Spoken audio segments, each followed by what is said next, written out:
Short Audio Books. 오늘의 쇼도북 제목 고요한 밤 1년에 한 번 어김없이 찾아오는 그날 해물 완자와 꼬치, 동그랑땡 등 전 부치는 고소한 소리와 달리 집안은 정막과 차가운 공기가 감돌았다. 고요한 밤의 정적, 할아버지의 제삿날이었다. 할아버지는 평범한 죽음을 맞이하지 않았다. 여기서 말하는 평범한 죽음이란 사고, 지병, 자연사 또는 돌연사 정도를 말하는 것이다. 할아버지의 죽음은 우리 가족 모두에게 기나긴 아픔을 남겼다. 제삿날에는 가족 모두 그날에 대해서 함구로 일관했다. 그래서인지 제사상을 차리는 할머니의 표정은 의도적으로 무표정했지만 긴 한숨은 그렇지 않았다. 오늘따라 할머니의 한숨이 방 안에 맴도는 정막을 거슬리게 했다. 할머니는 이제 제사를 그만두고 싶어 했다. 나라도 제사를 지내고 싶지 않았을 것이다. 할머니가 그녀의 아들이자 나의 아버지에게 제사를 그만두자고 말한 날이 기억난다. 그 말을 들은 나의 아버지는 성을 내며 문을 박차고 집 근처의 작은 도랑으로 향했다. 도랑은 부엌에 달려있는 작은 나무 문을 열면 보이는 곳이었다. 정막은 암묵적 평화였다. 그것을 깨고 밖으로 나간 아버지의 뒷모습을 보자니 할머니도 나도 불편한 마음을 지을 수가 없었다. 나무 문을 열어 아버지의 동태를 살피려 했을 때 할머니와 내가 본 것은 도랑가에 앉아 들썩이는 아버지의 등이었다. 소리 없이 눈물을 흘리는 아들의 뒷모습을 본 할머니는 벽에 걸려있는 할아버지의 젊은 시절 사진을 보고 혼잣말로 중얼거렸다. 여봐, 그리 가니깐 좋은가?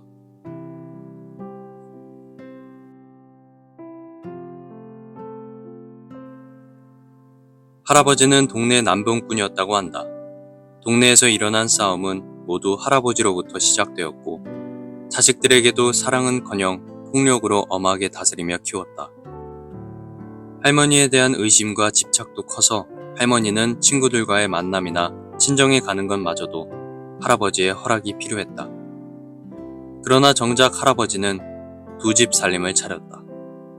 서울 어딘가에 나와 같은 유전자를 가진 사람들이 살고 있을지도 모른다 생각하니 그 사람들은 할아버지의 기일에 무엇을 하고 있을지 궁금하기도 했다.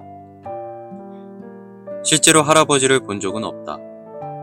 할아버지의 젊은 시절 사진으로 어떤 사람이었는지 유추해 볼 뿐이다. 젊은 시절 할아버지의 별명은 궁평리 엘비스 프레슬리였다. 1960년대 엘비스 프레슬리의 인기가 대단했다고 한다. 기타를 메고 풍부한 머리숱을 뒤로 넘긴 기름진 헤어스타일에 턱까지 내려오는 구렛나룻과 원색의 셔츠 깃을 세운 디스코풍의 자유롭고 반항아적인 엘비스 프레슬리의 모습은 그 시대의 남성들의 로망이었고 여성들에겐 섹스 심벌이었다. 엘비스 프레슬리를 따라한 것 같은 할아버지의 젊은 시절 사진들을 보면 폭력적이고 거친 할아버지의 모습 이면에 낭만적인 무언가가 있는 것 같았다.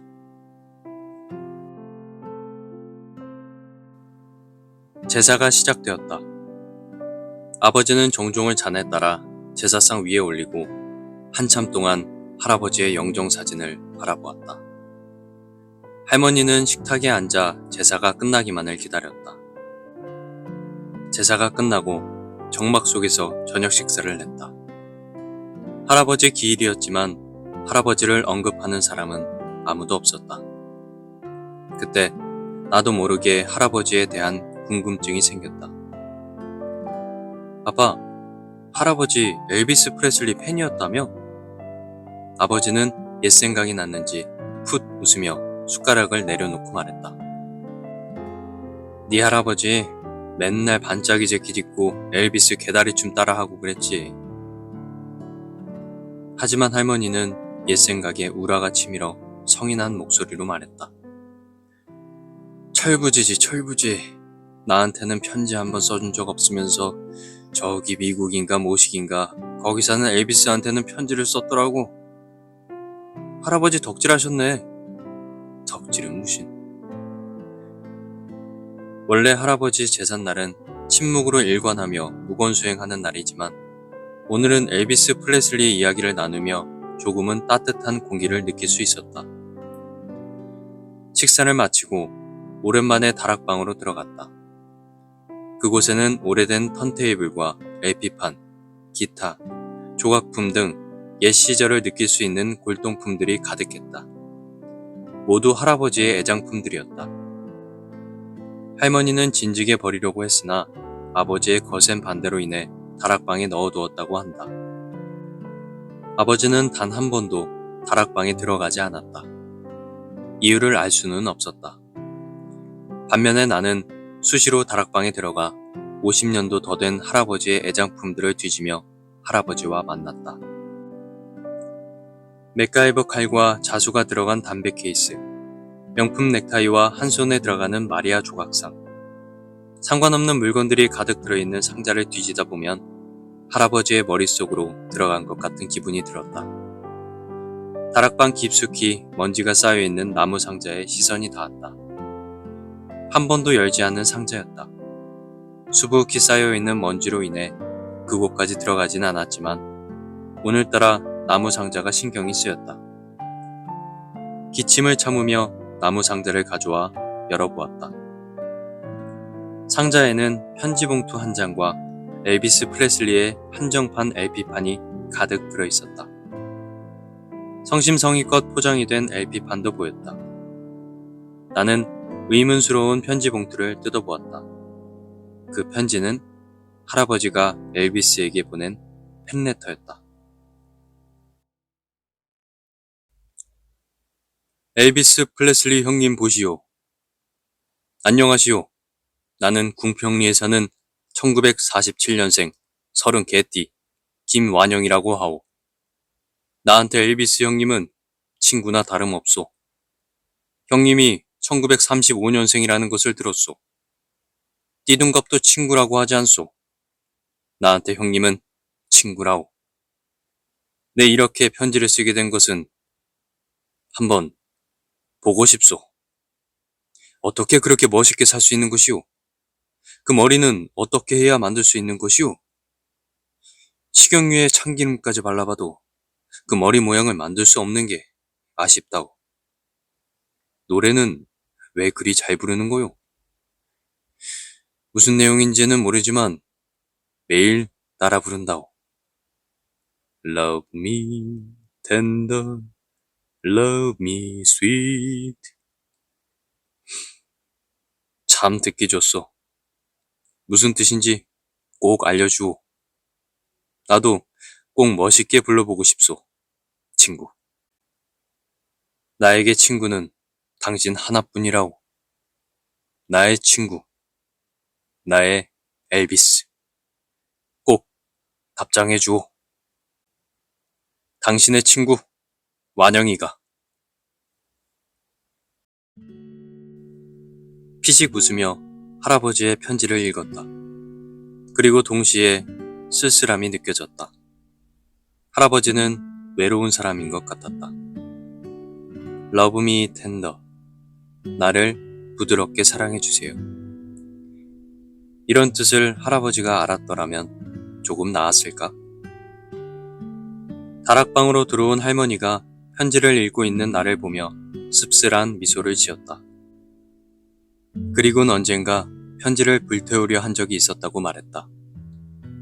1977년 할아버지가 편지를 쓴 그 해 여름, 엘비스 프레슬리가 사망하고 한 달이 되지 않아 할아버지는 스스로 목숨을 끊었다.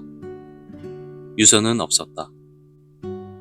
할머니는 할아버지의 죽음의 이유를 몰라 긴 세월을 답답하게 보내셨지만 나는 왠지 그 이유를 알 것 같았다. 할아버지는 그 누구도 따뜻하게 대하지 않았다고 한다. 부인에게도, 친구에게도, 심지어 자식한테까지도 속마음을 보여준 적이 없는 사람이었다. 유일하게 마음을 보여준 사람은 엘비스 프레슬리 단 한 명이었다.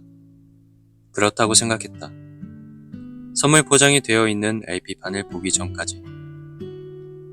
선물 포장이 되어 있던 LP판은 엘비스 프레슬리가 부른 사일런트 나이트가 수록된 크리스마스 음반이었다.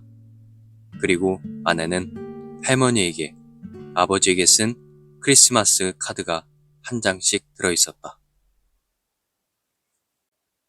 아침 해가 밝아오기 전에 할아버지의 팬레터를 갖고 서울로 올라왔다. 엘비스 프레슬리가 마지막까지 살았던 그레이스랜드로 편지를 붙였다. 영어로 번역을 할까 고민했지만 그대로 붙이는 게 나을 것 같았다. 할아버지의 숨겨진 벗이자 마음의 창이었던 엘비스 프레슬리에게 편지를 붙이고 돌아오던 길에 하늘을 바라보았다.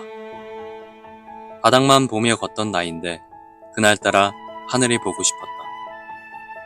커다란 뭉게구름 2개가 붙어 서로 기대어 있는 눈사람 같이 보였다.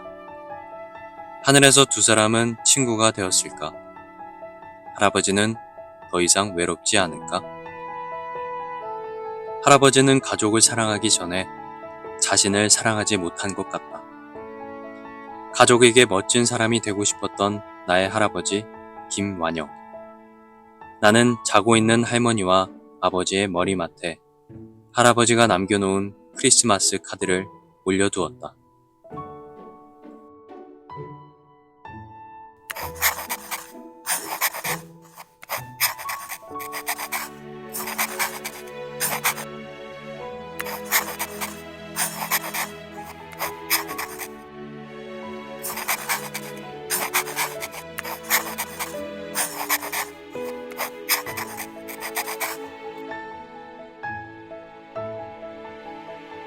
맑은 하늘에 갑자기 소나기가 우두둑 떨어졌다.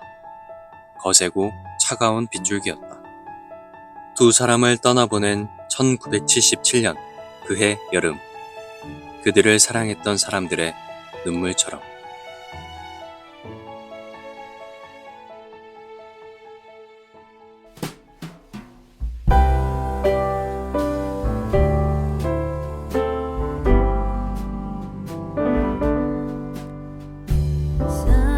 Silent night, holy